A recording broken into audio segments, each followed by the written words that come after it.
Revisamos ahora algunos conceptos prácticos de la región del brazo.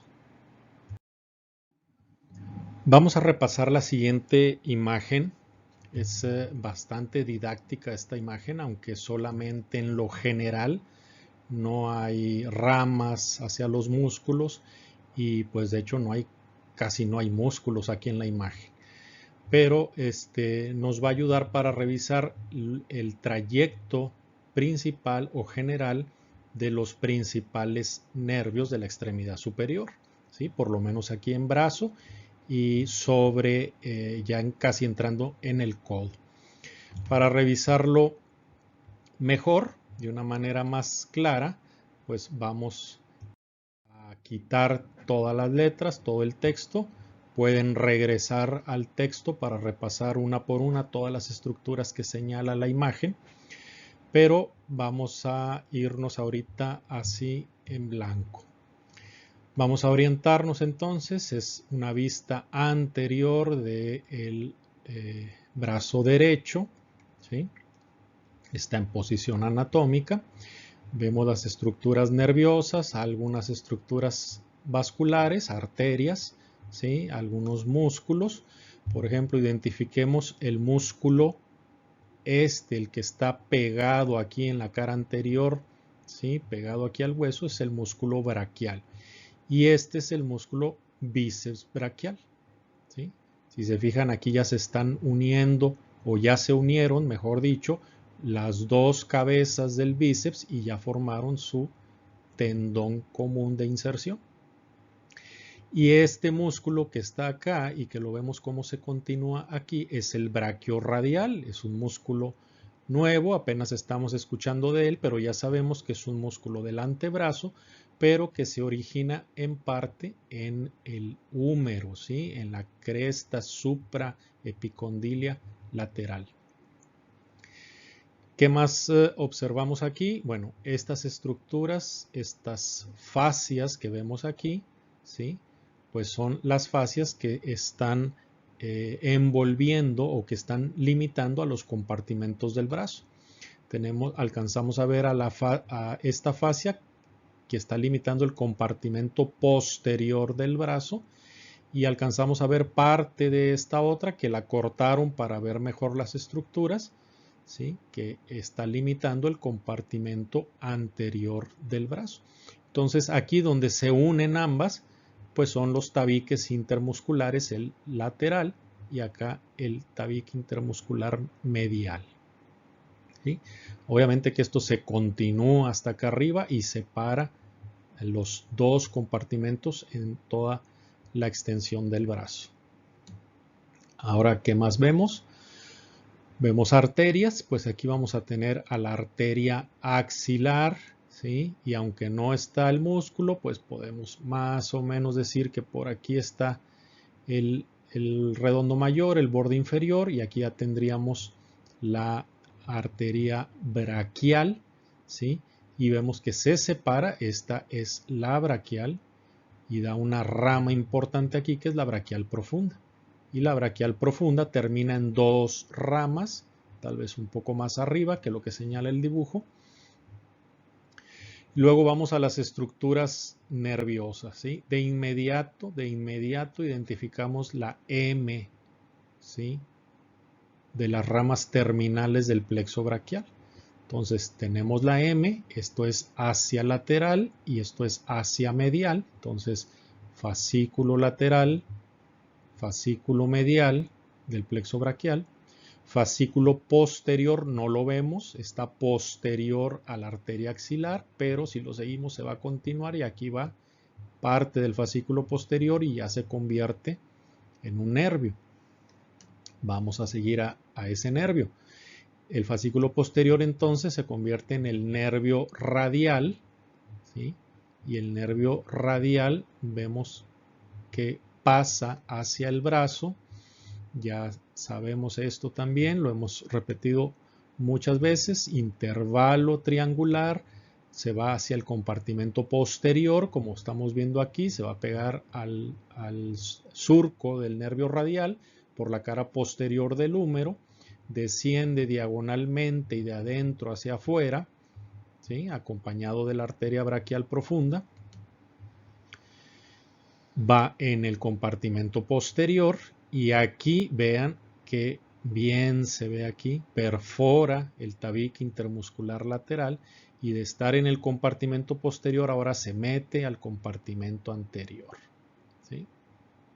Vean lo que viene. ¿Sí? Entonces es el nervio radial.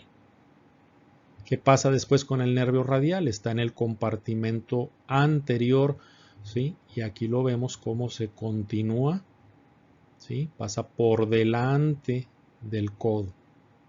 Y ya no alcanzamos a ver más abajo. Bueno, ahora pasamos a la M, ¿sí?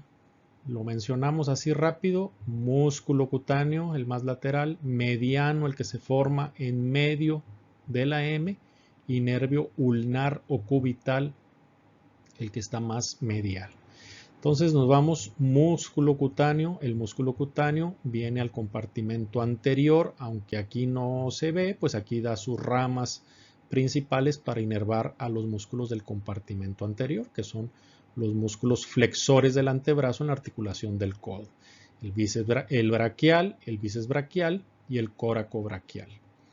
Entonces aquí vemos el nervio músculo cutáneo y lo vemos cómo está situado entre el músculo braquial y el bíceps braquial. Entre los dos, ahí va situado. Y aquí vemos que termina, ¿sí? Esta es su rama terminal, que es un nervio cutáneo, el cutáneo lateral del antebrazo, la rama terminal del músculo cutáneo. Luego continuamos con el nervio mediano. Vemos el nervio mediano, como viene aquí acompañado de la arteria braquial, ¿sí? En todo su trayecto en el brazo, no da ramas aquí en el brazo, va en el compartimento anterior y en este sitio comienzan a cambiar de dirección, se van ligeramente lateral, ¿sí? Y finalmente el nervio va a cruzar por delante de la articulación del codo, ¿sí? Y medialmente al tendón del bíceps braquial. Luego, por último, tenemos al nervio ulnar o nervio cubital, que también va por el compartimento anterior, pero vemos aquí que hacia el tercio inferior del brazo perfora, ¿sí? Aquí también se observa muy claramente, perfora el tabique intermuscular medial y de estar en el compartimento anterior se va a ir al compartimento posterior del brazo, continúa por el compartimento posterior, ¿sí? Y lo vamos a ver que pasa, bueno, aquí no se ve, no se alcanza a ver, pero pasa por detrás, ¿sí? Del epicóndilo medial, y ahora sí alcanzamos a verlo, y en este sitio se va a dirigir anterior, ¿sí? Para meterse al compartimento anterior del antebrazo, ¿sí? Entonces, en general, este es el trayecto. Identificamos a los principales nervios que son, perdón, aquí nos falta uno, el axilar, ¿sí? Aquí está el nervio axilar. Entonces son los principales nervios de la extremidad superior aquí en el brazo y por lo menos en la parte principal aquí del codo. Ya veremos más detalles conforme avancemos en las lecciones.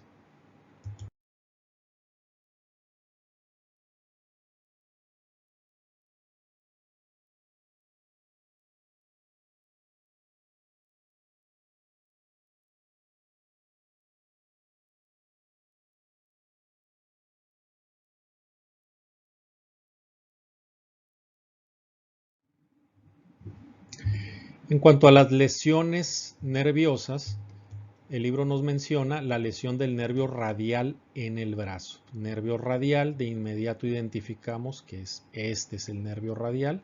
Ahí va por la cara posterior, en el surco del nervio radial.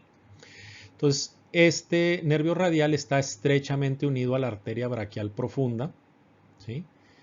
Va entre las cabezas medial y lateral del tríceps braquial, en el surco del nervio radial, ¿sí?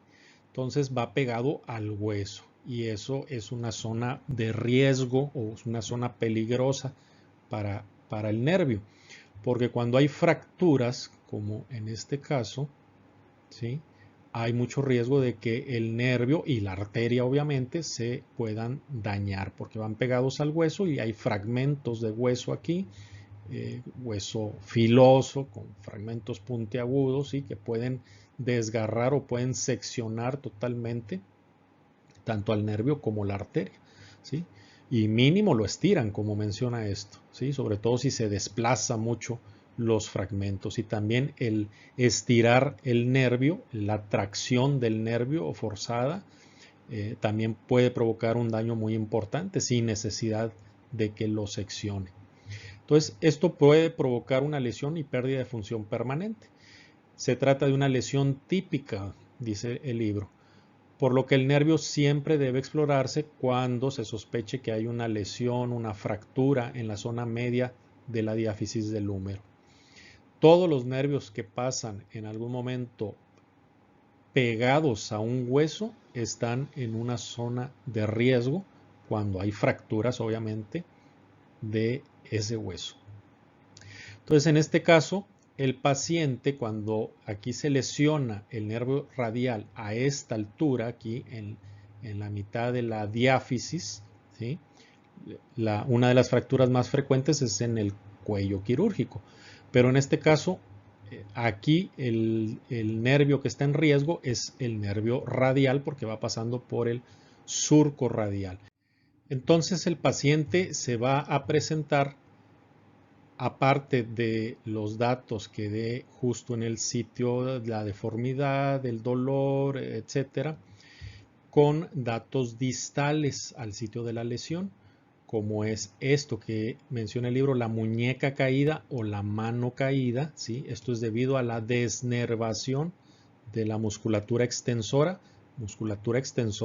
de la mano, y alteraciones de la sensibilidad en el dorso de la mano, ¿sí? Vean cómo está en este color la zona cutánea que le corresponde al radial, que ya vimos, ¿sí? Entonces, ¿por qué en el dorso de la mano? Porque es más fácil aquí identificar alteraciones en la sensibilidad que, por ejemplo, en esta zona, ¿sí? ¿Por qué la mano caída? Porque el radial, aunque aún no vemos esos músculos, por lo menos ya sabemos que va a inervar a la mayor parte de los músculos posteriores del brazo y del antebrazo, ¿sí? Entonces los músculos posteriores del brazo son músculos extensores del codo y los músculos posteriores del antebrazo son músculos extensores de la mano o de la articulación de la muñeca.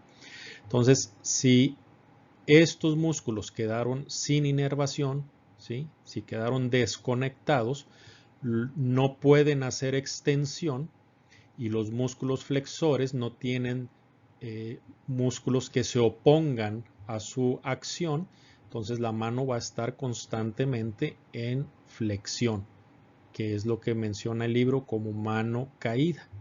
Le pides tú al paciente que levante la mano cuando lo está teniendo en esta posición y no puede hacerlo, ¿sí? Entonces de inmediato te das cuenta que está comprometido el nervio radial. Y lo de la sensibilidad, pues también aquí se busca la sensibilidad en el dorso de la mano, que es mucho más fácil identificar aquí alteraciones que en el resto, que incluso aquí puede ser algo variable los límites con los demás nervios, ¿sí? Y aquí viene pues una representación de cómo no es necesario que lo seccione porque lo puede lastimar. Un nervio inflamado se compromete su función, ¿sí?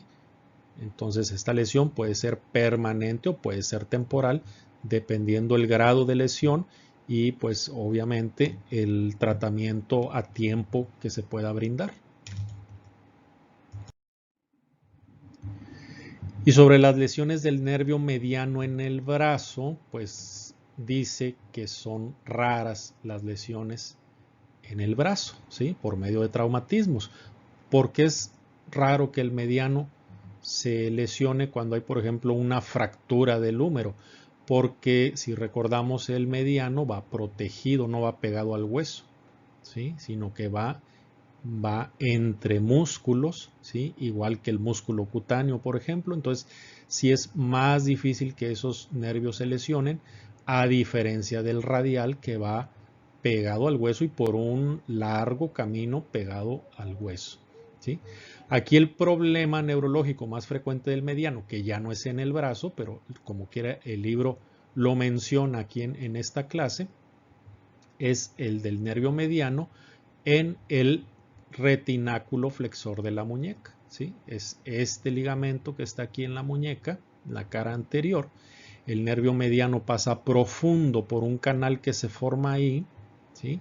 Que se llama el túnel del carpo, y cuando disminuye el espacio en ese túnel por inflamación, por etcétera, comprime al nervio y es lo que va a provocar sintomatología del túnel del carpo, que así se le llama. Síndrome del túnel del carpo es el atrapamiento del nervio mediano en el túnel del carpo, ¿sí?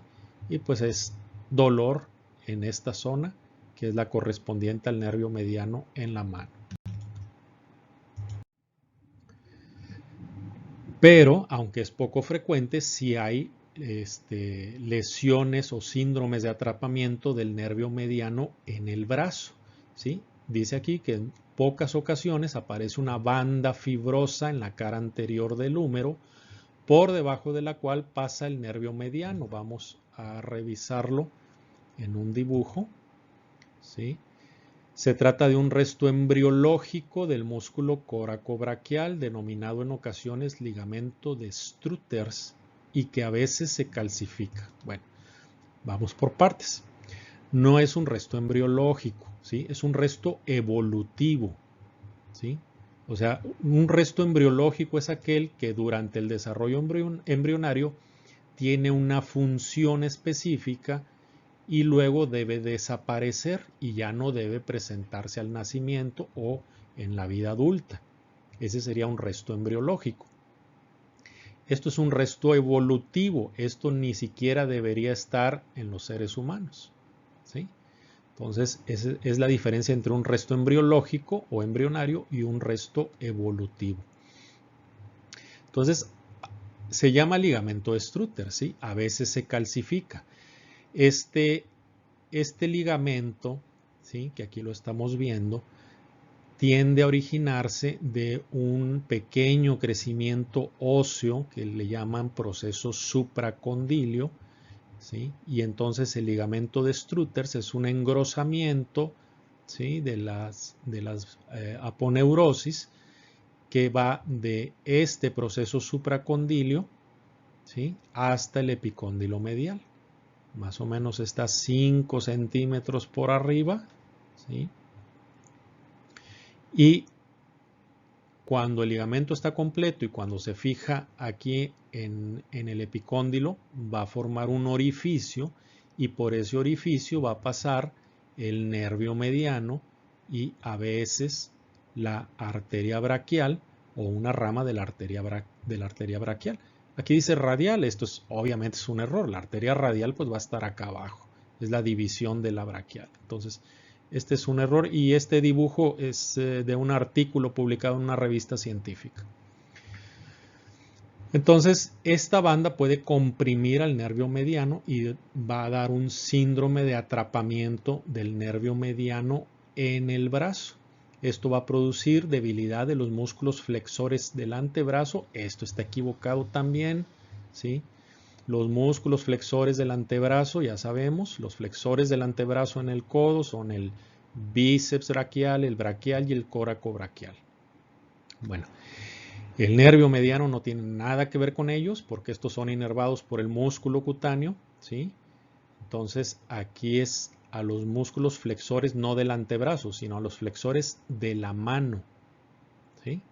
Y a los músculos de la eminencia tenar, que son unos músculos pequeños del dedo pulgar, que los vamos a ver más adelante también, ¿sí?